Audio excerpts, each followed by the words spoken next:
followed by Cabinet Secretaries and the Public Service Board.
can just visit someone.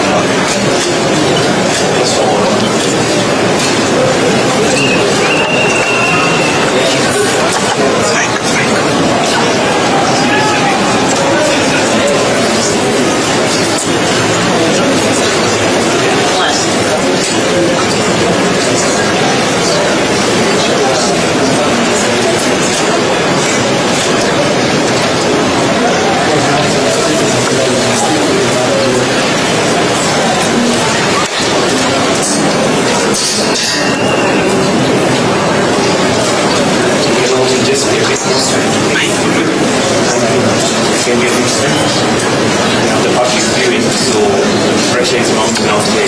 Can you just keep this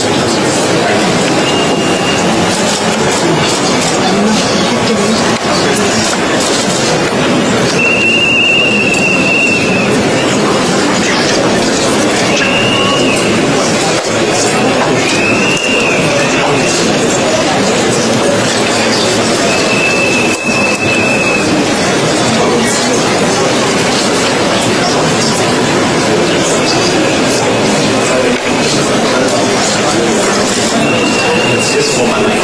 Just for my future.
The order, and thereafter we had the cabinet secretaries, at least as we had counted from that: Opiyo Wandayi, Energy; Hassan Ali Joho, Mining; Kipchumba Murkomen, Interior; Salim Mvurya, Sports; William Kabogo, ICT; Engineer Eric, who is heads the water docket; Beatrice School; Davis Chirchir, Transport; Adan Duale, Health; Julius Ogamba Migos, Education; and Dr. Deborah Barasa Mlongo, who heads the environment docket.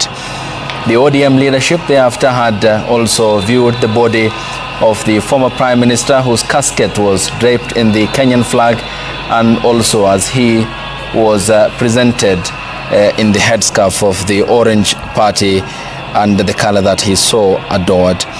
The chairperson, national chairperson, and Governor Gladys Wanga led the way, followed by the deputy party leaders, the Senator Godfrey Osotsi, Governor Simba Arati, the Secretary General Edwin Sifuna, Junet Mohamed, Governor Johnson Sakaja, Nairobi County, Rosa Buyu is among one of the elected leaders from Nyanza, Luo Nyanza, and also Millie Odhiambo, who we had seen earlier hanging on to one of the vehicles that was part of the entourage of the vehicles that had escorted the body of the former Prime Minister that was carried by the gun carriage from the Jomo Kenyatta International Airport to the Moi International Sports Center in Kasarani.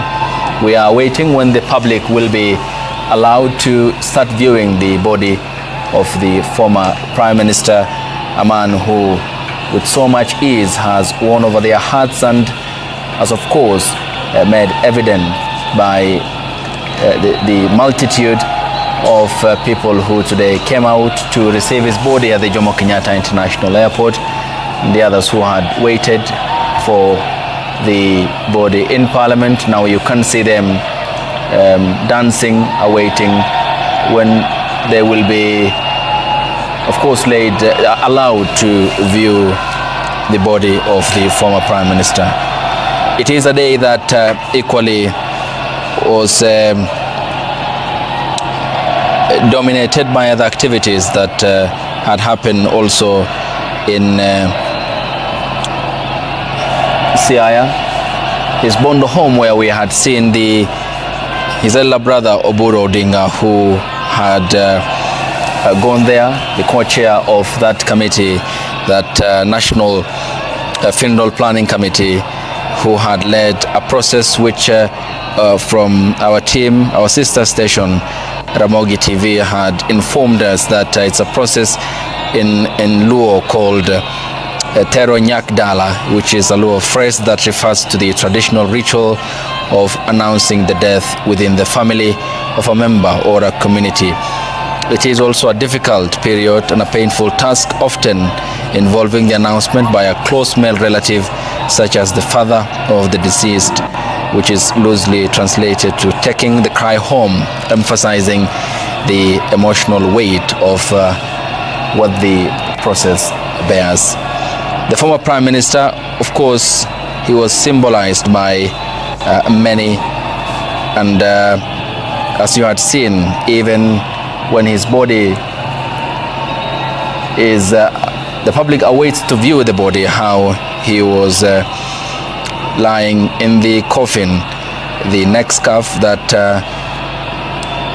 is the orange color, and we haven't gotten the close enough pictures of the coffin, but we had seen the respects that were paid by the president, who had led the family and other government dignitaries, the deputy president, the former president Uhuru Kenyatta, the chief of the defense forces, General Charles Kahariri, and the three service commanders.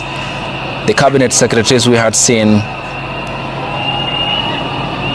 12 of them who had paid their respects, the ODM party leadership, which had followed course, and outside the public continues to wait. Here lawmakers Millie Odhiambo, and Babu Owino, who represents Embakasi East, and just in close proximity with the people who are waiting for clearance before they are allowed to view the body of the former Prime Minister and pay their respects as well. In consultation with a member there, the Embakasi East lawmaker, who is watching what's happening on the pitch as the people await when they will be allowed, and that has been the question that they have been asking. You can see the General Service Unit officers blocking them away from the entrance that not sure whether it leads to where exactly the body of the former Prime Minister is and how they will be allowed to also view the body of the Prime Minister, which was jetted back to the country this morning from Mumbai in India, following the long flight to and from Mumbai, which had taken off from the JKIA yesterday, 5 minutes to 7 p.m. local time, and landed some minutes past 3 a.m. before again flying back home, bearing the casket which had the body of the former Prime Minister. We can see the agitation among ODM supporters here, perhaps signifying something, and they seem seeking some direction on what happens next and when they will be allowed also to view the body of the former Prime Minister.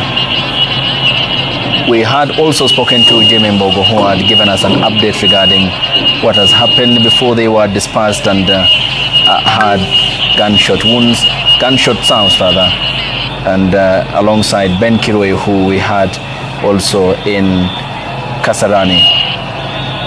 Once and we get hold of them, we'll be able to also seek further information from them. And this is the current state of affairs at the stadium.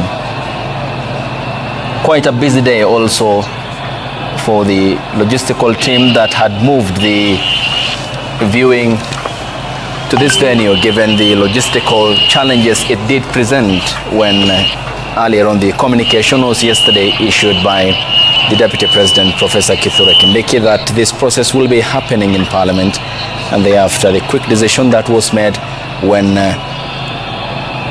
the public who came out to wait for the body of the Prime Minister in Parliament had overpowered the security apparatus.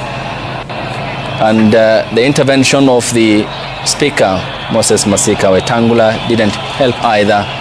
And here's Millie Odhiambo speaking to the public.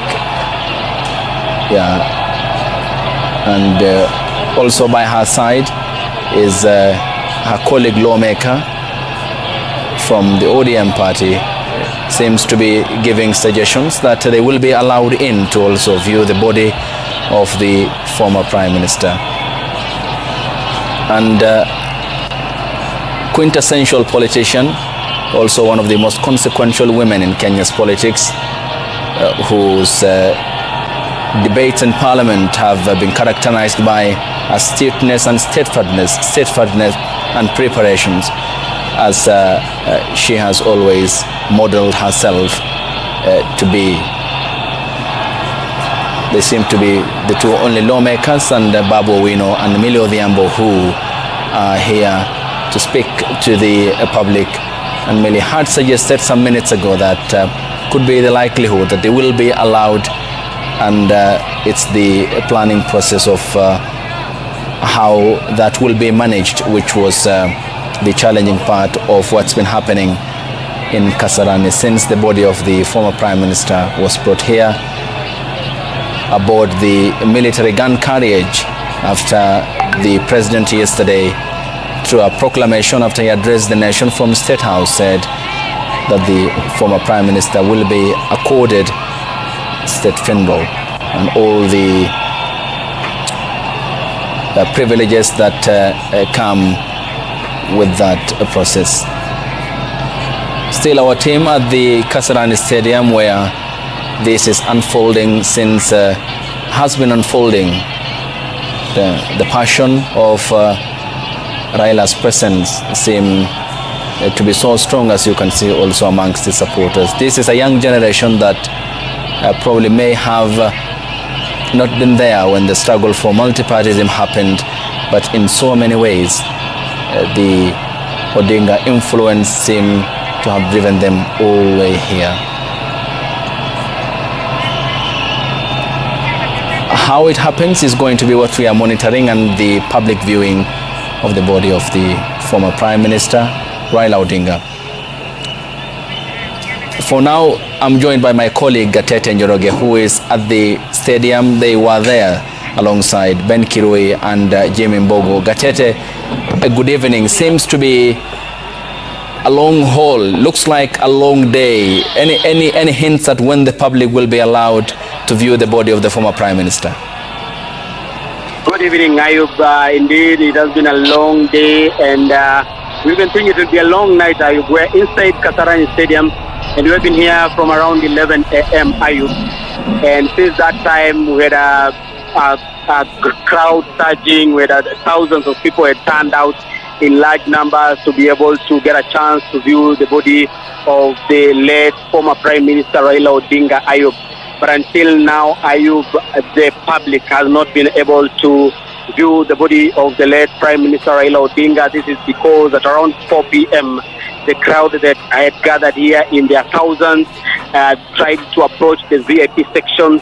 The VIP section where the President William Ruto, together with the retired President Uhuru Kenyatta and other dignitaries, were there waiting for the body of the late Prime Minister Raila Odinga to arrive at the stadium before the official commencement of the process of viewing the body.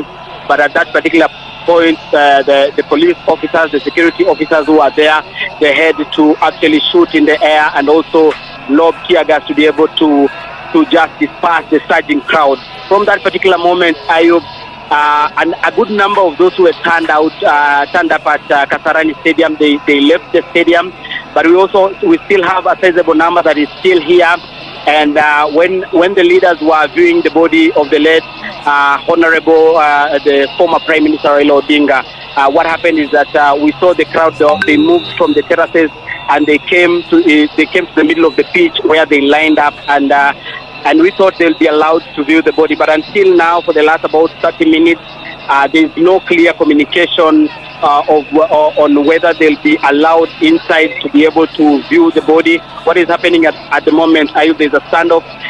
You can see there are those who have lined up, and if my cameraman can just show you closer to the VIP, you can see there are a number of security officers, majorly the GS2 security officers, who are blocking a good number of people who are actually going upstairs to try and access the VIP section where the body of the late Right Honorable former Prime Minister is lying in state. At the moment, Ayub, let me say it's a standoff. We are not yet sure. We have seen a number of leaders up there trying to calm the crowd, but at the moment, Ayub, there is no clear communication on whether they'll be allowed to go inside and access the area where the body of the late former Prime Minister is lying in state. But at the moment, Ayub, we are camping here.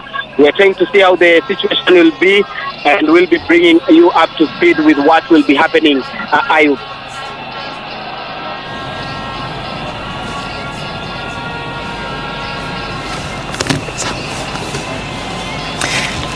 Gatete, thank you. Much appreciated for the brief assessment that you had given us. Still, we are keeping an eye on the Moi International Sports Center, KASARANI, and waiting for, or keeping an eye in that regard, for when the members of the public will be allowed to also view the body of the former Prime Minister Raila Odinga. And on your screens at the moment is the Embakasi MP, East MP Babu Owino, who is seemed to be giving some directions to a member of the security agencies A while ago, he was in the company of his colleague lawmaker Emilio, as the supporters of the former Prime Minister and members of the public gather, awaiting when they will be allowed to see the man they had cherished for so long.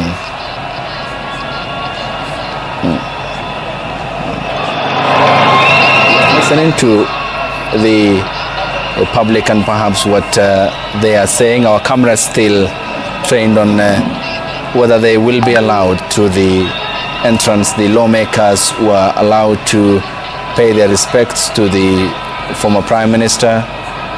A representation, of course, which was across board, including former President Uhuru Kenyatta and the Chief of the Defense Forces, General Charles Kahariri, and the three commanders of the three services, the Air Force, the Navy, and the Army, the cabinet secretaries that we had seen, and also the leadership of the ODM party.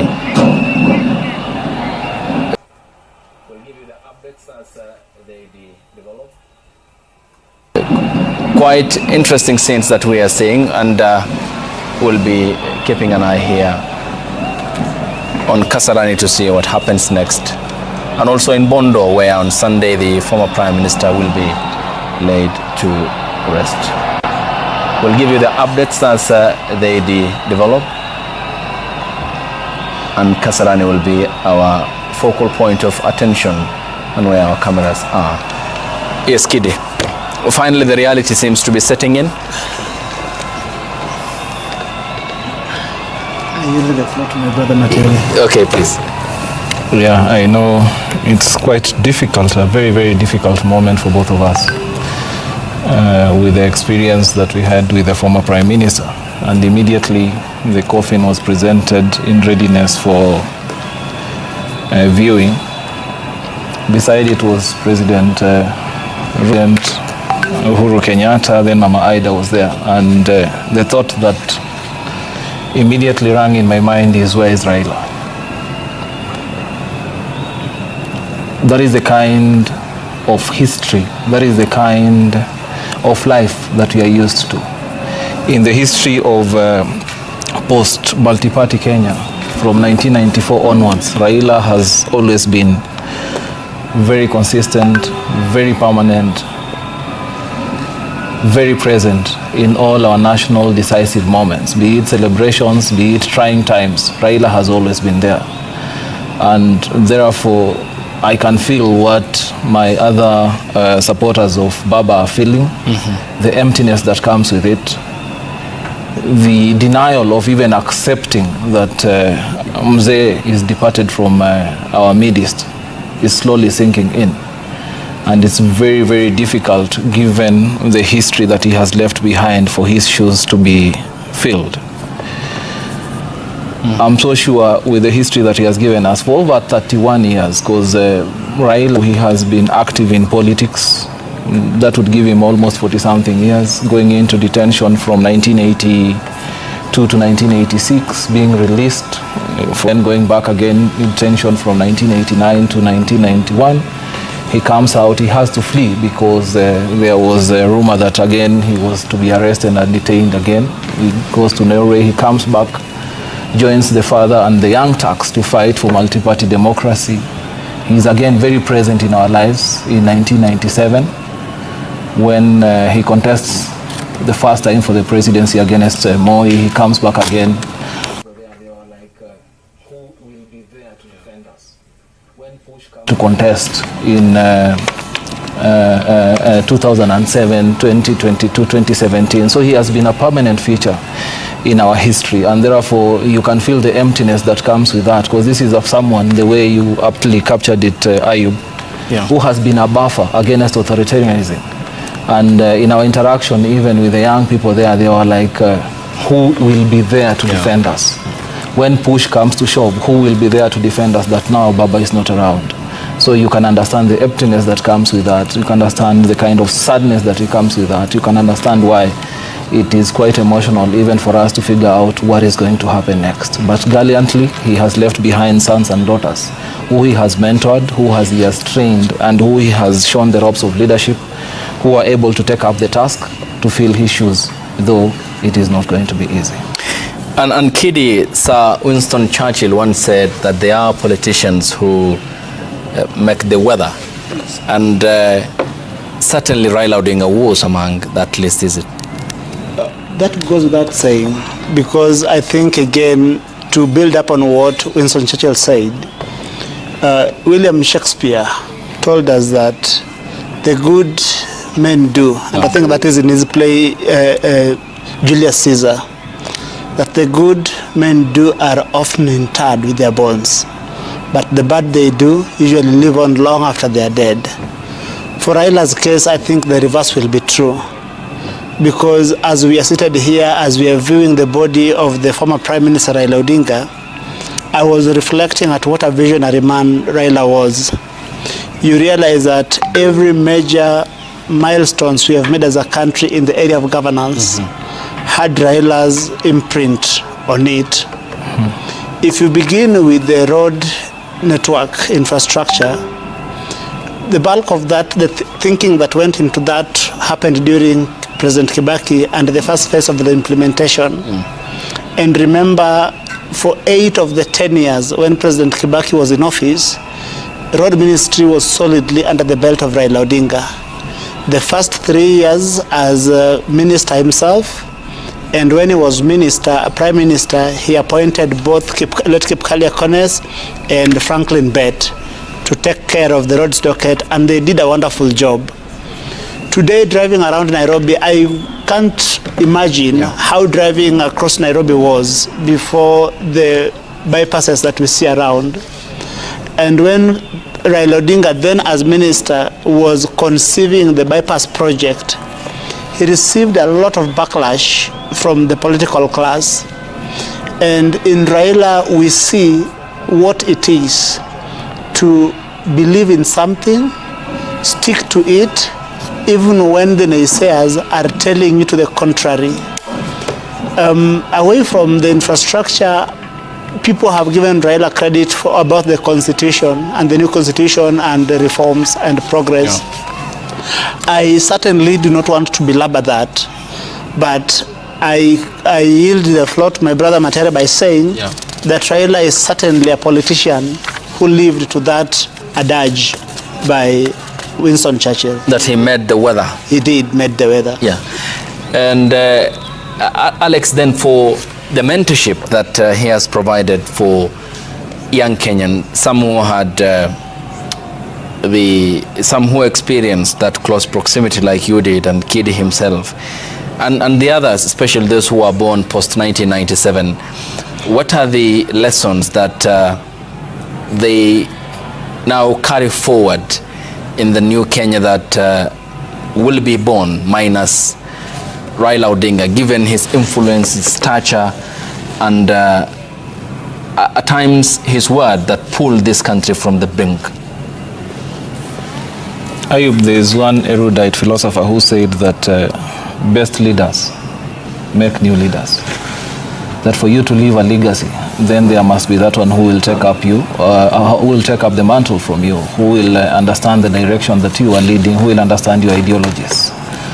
And by this token, Raila was a good leader. Raila was the best leader that we've ever had, because if you look at the number of mentees that he had, at the screen we are seeing Babu Owino, we see the likes of Caleb Amisi, we see the likes of Senator Sifuna in Nairobi, we see the likes of Mark Nyamita. All these are products of Raila Odinga school of thought.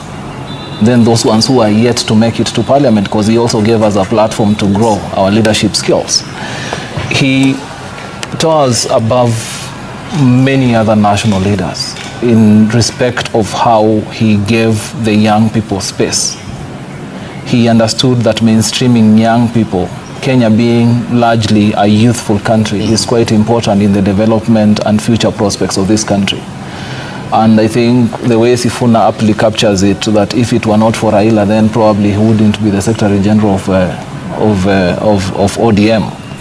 If you picture that, him inheriting the position, or rather getting the position from Anyang' Nyong'o, who is basically a contemporary, it's quite phenomenal that Raila had a lot of respect, had a lot of trust, even in the capacity of young leaders, and he provided a platform for them to grow. The second bit, Ayub, is from where I sit, if you'd want to know the character of someone, you look at his contemporaries.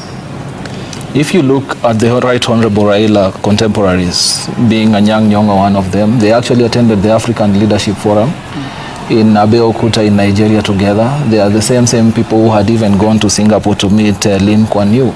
And you see the kind of perspective, the kind of vision that even Anyang' Nyong'o has been able to actualize in Kisumu. These are the contemporaries that Raila kept very close to him. And therefore, going forward, the kind of ideology that Raila has taught us, that one of social democracy, and that's why some of us are quite keen on issues that continue affecting young people, because it's only Raila who told us again when we were back as student leaders that it's important for education to be affordable, that education is the only tool for transformation. If you'd want to run away from poverty, then you need to make education quite accessible to even the least privileged in our society. And therefore, those are some of the ideals that he has inculcated to us. If you look at programs like healthcare, why we are so keen on ensuring that we have a universal cover that even would ensure that even the most underserved in our society can be able to afford and access quality healthcare. These are some of the ideals that Raila has inculcated to us.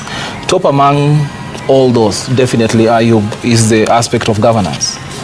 If it were not for Raila Odinga, the way my colleague Kidi Mwaga has aptly captured, the issue of devolution, I really doubt if Kenya would be enjoying devolution now. Before the onset of devolution in 2010, after the promulgation of the Constitution, there were counties in this country that never had a single kilometer of tarmac road. We never had water, we never had healthcare, but because of some of these things that Raila was so passionate about, he was able to push into the Constitution, and it has been actualized. And therefore, the challenge that remains to us as the people that he mentored is how do we strengthen and deepen devolution to be able to serve the purpose that or rather the vision that he had when he was pushing for aspects of devolution. When you talk about education, how would Raila have envisaged the kind of education that would want to be? When you talk about issues of unemployment, what are the key changes that he would want effected in our constitution, or rather even in our policies, to be able to ensure that we have been able to tackle the issue of unemployment that continues to bedevil this country going forward. And Kidi, is it a dream deferred for the country that Odinga had so cherished a parliamentary system of governance, pushing for it before we had come up with what we have at the moment? And is this what then the discussion should be revolving around going forward for equity and social justice that he has advocated for and championed at the same time? I think one credit we do not give Raila enough is how he was gifted with massive intellectual brilliance. Because when Raila was advocating for parliamentary system of governance, I think there was both not only the brilliance into it and all, but also foresight. Because when you come to the question of transfer of power, pure presidentialism has got what you call inherent problems to it. That transfer of power within the presidential system has to take place in the streets. And history has demonstrated that it can be very disruptive. And a year after elections, you know, every year we got into elections, it takes about 6 months to a year before the elections, capital takes flight to the sidelines. And a year after elections, it takes between 6 months and it takes about 6 months to 1 year after elections for that capital to come back into the center of the economy. Then what in parliamentary system, you realize that if the country has lost faith in the prime minister, then what happens to Liz Truss happens to you. Liz Truss was in office for 45 days, but then when he was unable to earn the trust of, it's a moment of great personal and national grief. Yes, yes. So we can mix these things. Yeah. I'm sorry. Yes, and even Boris Johnson before her. The other thing is that a parliamentary system also can promise stability. When Lee Kuan Yew had opportunity to lead Singapore, because of how he was able to earn the trust of the people, the people were able to keep him in office for quite some time. Until 1990? Yeah, until 1990, from the 60s. Yeah. And even Margaret Thatcher. Margaret Thatcher was in office for, I think, 11 years straight, in part because of how she was able to inspire confidence.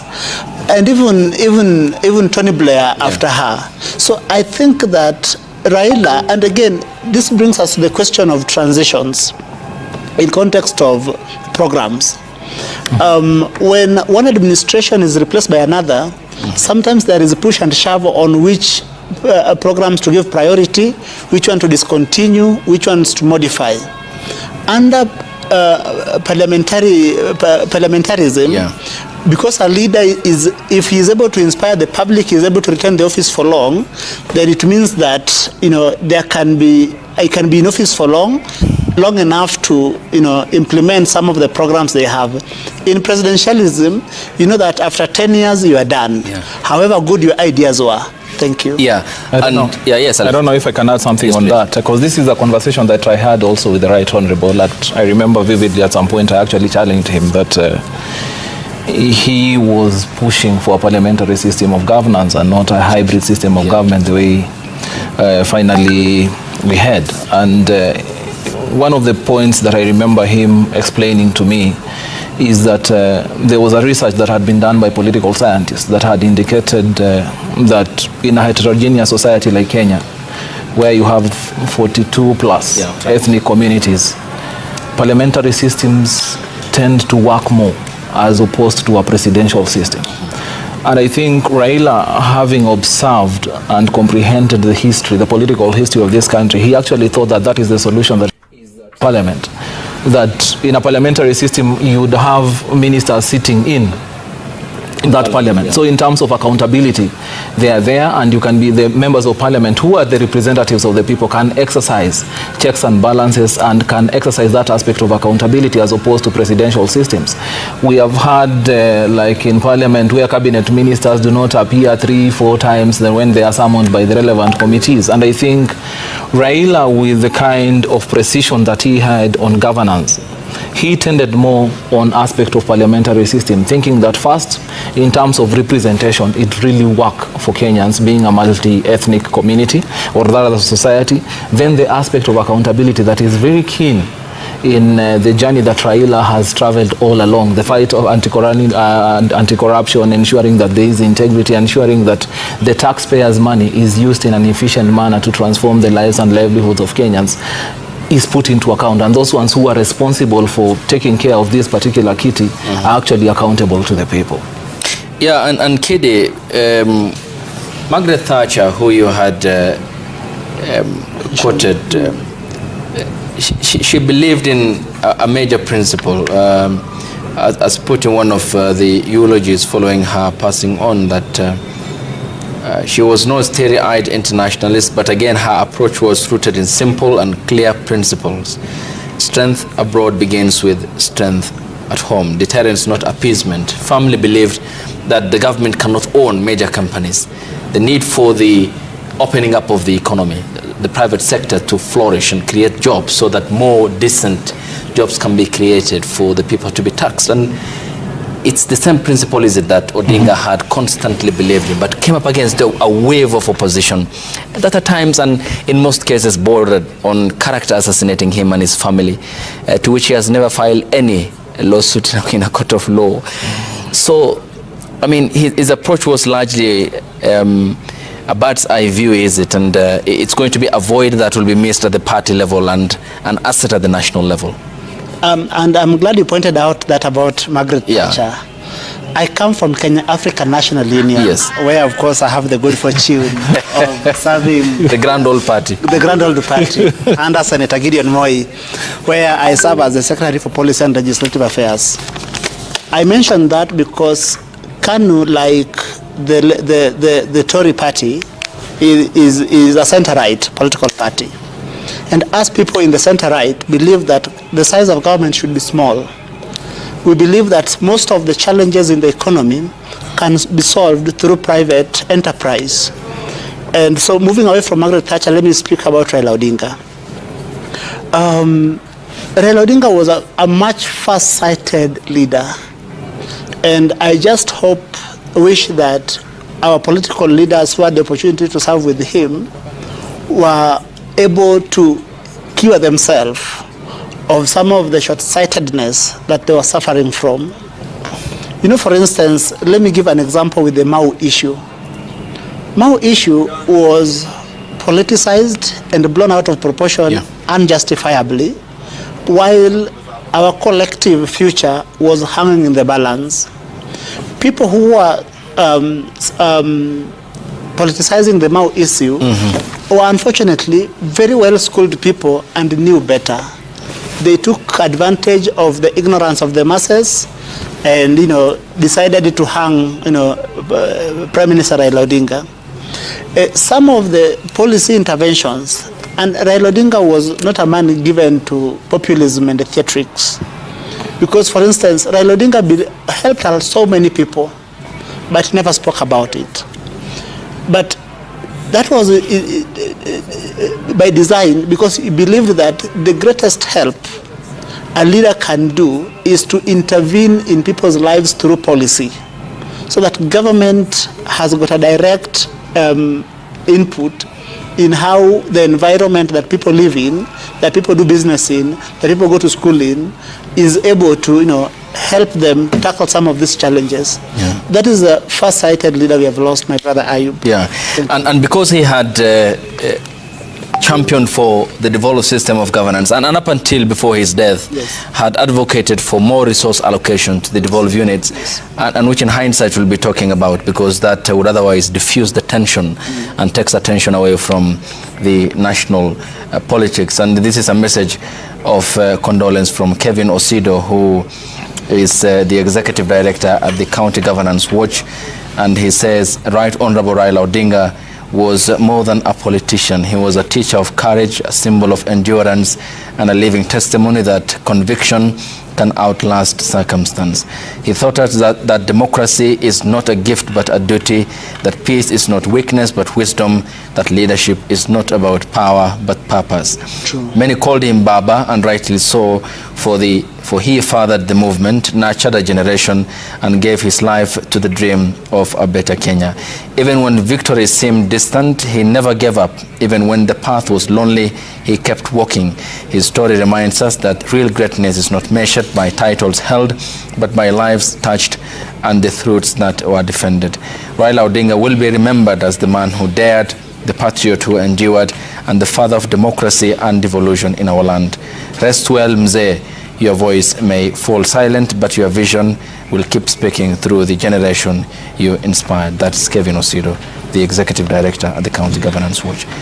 And given that, Alex, we have to live with this problem, that is the consequences that accompany presidential elections that are costly, and beyond that, consequential, given the uncertainty that engulfs the country in the aftermath of every electoral cycle. How will the devolution of more resources to the devolved units diffuse the tension, take the tension away from the focus on the national or at the center? Ideally, what was supposed to have been the case as envisioned by Katiba, to devolve power and resources to the counties, so that all this is in close proximity of the people. Is that the pathway now we have to take? Ayub, to most Kenyans, when a political leader from your community or ethnic belonging wins an election, it's as if they have won a lottery. You'd hear members of his or her community saying that now it's our turn to eat, it's our turn to enjoy, it's our turn to have a bigger cake than community X, community Z. And this premium that we have continued to place at the presidential level, at the national level, continues to destroy this country. continues to raise emotions, and that's why we are 2 years away from an election. But if you are a visitor, you would think that probably in the next month, Kenya is going to go for general elections. And I think in the foresight that Baba had, that's why he came up with devolution. And if you look at the Azimio manifesto, it was quite explicit on the recommendations that we had for devolution, that we were going to raise it from 15% to actually 30%, ensure that that shared revenue, not more than 70% is going to remain in Nairobi. Can we take more than 30% to mashinani? This will somehow pacify the feeling that I need to have a president who comes from my community, and that is the surest way to know that my welfare, my aspirations and my challenges are tackled. If we have more resources back there in mashinani, if we have more resources back there in the counties, then we would have them implement even the functions that have been have been devolved in our constitution in Schedule 4, I believe, Kidi, to ensure that they are proximate, we have quality, and we have accessible services at the local level. If the normal man knows that Governor X, if my governor is Governor X and he has this kind of resources, then he can be able to tackle most of the problems that I have in mashinani, as opposed to for them looking at who is the president of this country. I believe, from where I see, that this is part of the vision that Raila had, and until even he signed off, he continued advocating for devolution, saying that we need to have more resources in devolution, that even the national government does not, should not actually continue ignoring or assuming that certain functions are a privilege of the national government. But if the constitution says in Schedule 4 that a function like health should be devolved, then health fully should be devolved. We leave only the national government with the policy aspect. And I think this is some of the challenges that up to now we have not been able to solve, because, for instance, the budget of the Ministry of Health alone is more than the shared revenue that goes to counties, to the 47 counties, which basically beats the logic why in our constitution we say that health is devolved, while a big chunk of our budget still remains at the national government. I don't think this is part of the vision that the drafters of the constitution, including Raila Amolo Odinga, had when they were drafting the aspects of devolution. If you look at roads, and Raila has been quite vocal on that, on the functions of Kura, of the functions of Kera, on the functions of Kenha. He has been indicating that rather than giving this money again to members of parliament, this money should actually go, should not remain at the national government, but should go to county governments, because we know, the way I had indicated earlier, that some counties, I think it was Mandera, it never had a single kilometer of tarmac road. The only tarmac road that they knew the first time post 2010 actually came as a result of devolution. So you can see the kind of hindsight and the kind of insight he also had when he was pushing for such aspects as devolution. And he knew very well that if we have resources, if county governments have enough resources, then they can be able to provide quality services that are proximate and accessible to majority of Kenyans. Remember that at the national level in Nairobi, Nairobi is basically a population of about 4 to 5 million. Yes. In a country of about 56 million. So you have about 51 million of Kenyans out of Nairobi. And basically, if you extrapolate it further to urban centers, you'd realize that majority of our population are actually in rural areas. So for us to ensure that we have taken advantage of even the enormous potential that Kenya has, devolution has to work. And I think that is a challenge that Mzee Raila Amolo Odinga left for us, that we as his mentees have to fight for devolution, have to ensure that there are more resources, but also ensure that once these resources go to county governments, the aspect of accountability is key. Yeah, and he was very fastidious in preparation for debates at the National Assembly, and espoused that throughout his political career. How will then the membership of the county assemblies learn from this in strengthening accountability at the county's level and to the National Assembly? What then will this portend for the much needed oversight which is apparently lacking on the part of it? Is there something that they can learn from the former Prime Minister? A lot. We were the kids who were coming of age during the life of the 10th Parliament. And one thing about the 10th Parliament is that Speaker Marende attempted to increase transparency by having the media in the House. And so some of us at a young age followed some of those debates. And on Wednesday, there was the Prime Minister's question time. And the Prime Minister would respond to an array of issues across government. One thing first we learned from Raila then as young kids was the value of intellectual curiosity. He made us want to read more, he made us want to learn more, he made us want to have our facts on our fingertips. And as Raila Odinga goes, I would say at personal level, Raila Odinga inspired me to consume the thinking of other people through writing, especially by the time when he visited what was the name of the former Mungiki leader, Maina Njenga. Yes. And took to him the 48 Laws of Power and the other book by Mandela, Long Walk to Freedom. I mean, that is what an intellectual powerhouse Raila was. So that reflected in his debates in Parliament.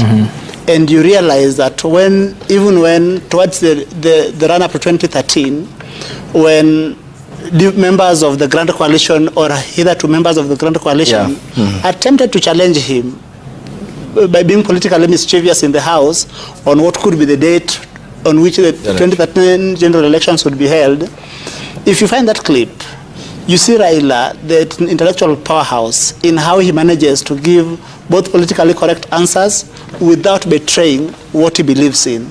So I think one thing our members of the County Assembly and the National Assembly will learn from this great African statesman is the value to prepare for the work ahead of you, do it with diligence, make sure that you do your best, so that when your time comes, people would say, here lived a man.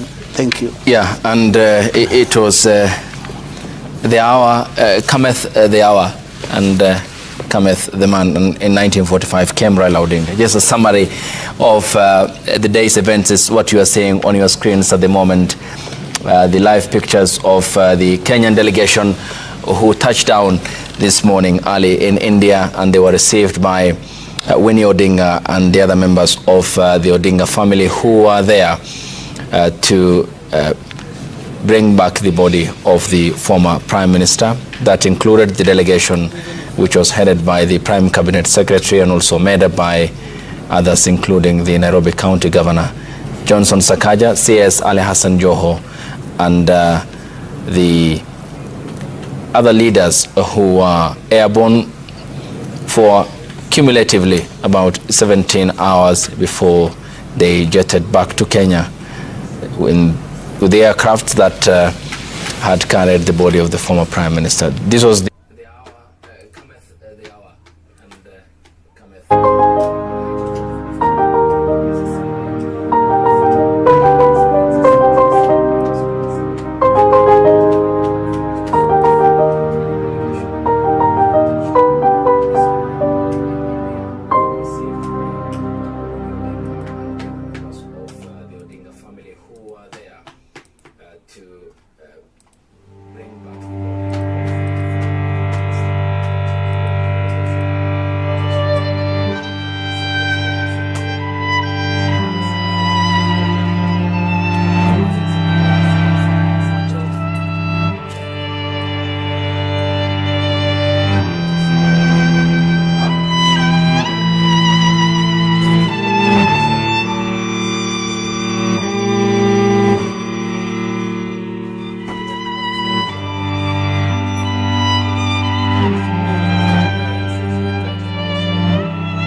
landed at the Jomo Kenyatta. One that will be historic given the timelines that they are to be met by the delegation, which was dispatched yesterday by the head of state that took off from the KIA 5 minutes. Raul 001. PM and landed 4 minutes midnight. Past 3 members of the defense forces have lined up to receive the body, which was later put on the military gun carrier that had with the procession that accompanied it. It's a diversion after communication that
other political interests. It was then followed by the chief of the deputy president.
that was the man he was. Family, kiongozi na mpenda watu sana.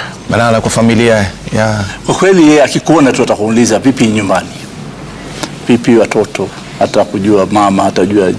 Na sisi kutokana na uhusiano mzuri, akija nyumbani tunakula, na mimi nasafiri naye mara nyingi, na pia nikienda kwake nyumbani Bi Aida anatupokea kama watoto wake nyumbani. Kwa hivyo tunaona, si ukienda kwa kiongozi unaona watu wanaogopa, hofu ndani ya nyumba. Hii nasafiri naye mara nyingi, kila mmoja nikienda kwake nyumbani, na mimi nimejifunza Aida anatupokea kama watoto wake nikiwa nyumbani kwangu mimi. Kwa hivyo tunaona si waziri tena, si ukienda kwa kiongozi, si mtu ambaye wanaogopa. Nataka wa familia yangu initambue kama mtoto wao. Na kwa sababu mimi ni chinja mimba kwenye familia yangu, katika familia ya watu 10, kwa hivyo nataka mimi kubaki vile vile last born mbele ya macho yao. Si madharau, japokuwa wao wananiheshimu, wananiweka kwenye hadhi ya juu, lakini mimi heshima yangu ni juu zaidi, kwa sababu wao ni wakubwa zangu. Nimejifunza kwa Raila Odinga. Nguzo yake tunasema kwamba nguzo ilikuwa kwa pia vile vile mkewe Bi Aida Odinga. Unasema kwamba yeye ndio ambaye alikuwa nguzo ya mzee. Maana sio rahisi kwamba una mume ambaye ni changamoto, akitoka hujui kama atarudi atasalama ama na nini. Na sasa hivi ukiangalia katika picha ambazo unaziona, na mawazo chungu sana. Maana ameondokewa na nguzo ambaye kwa rafiki, mshauri, msiri wake. Kwa ni mtu aina gani kuweza kumzungumzia pengine yote, tukianza naye na pia chatu nzuri na Dan Mwanzo? Maana Dan Mwanzo pia ametuambia kwamba kuna wakati ambapo pia alimfanyia kampeni. Kwa kweli Mama Aida ni nguzo ya nyumba, si ya nyumba peke yake, pia ni mwanasiasa. Kwa mambo mengi ya kisiasa tuenda kumshauri yeye, na yeye pia ana mwelekeo mzuri na anamuongoza Mheshimiwa Raila Odinga, na Raila Odinga anamsikiza Mama Aida Odinga.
Gari tabaki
lakini mimi naambiwa pia mtafunguliwa tu, so chill tu. Anasema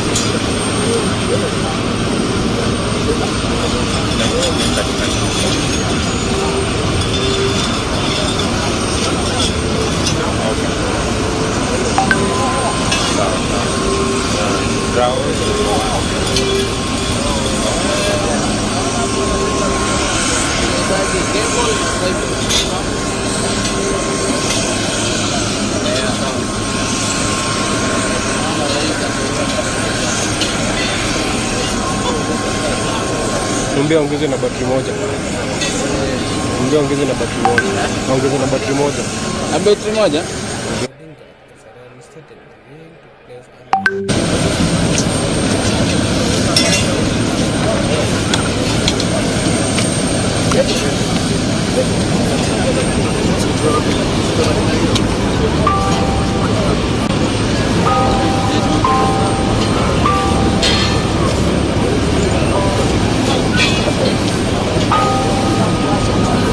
Saidie kidogo.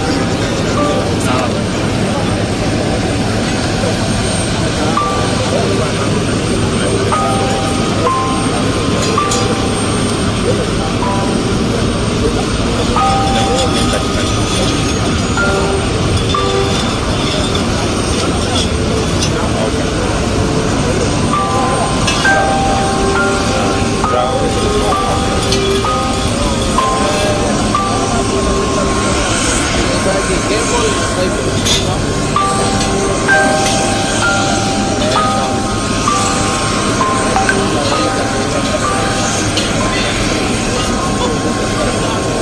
Mbia ongeze na battery moja.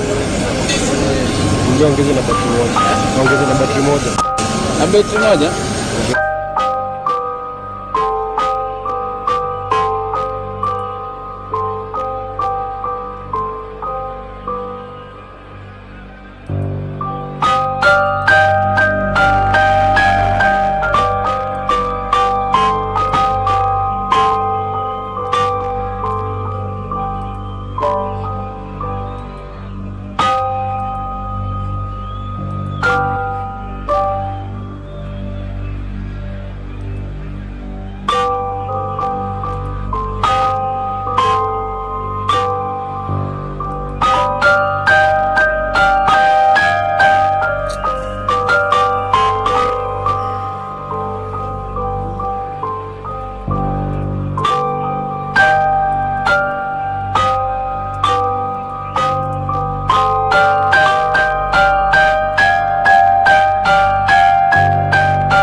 Let us remain in our positions for the national anthem, followed by the East African anthem.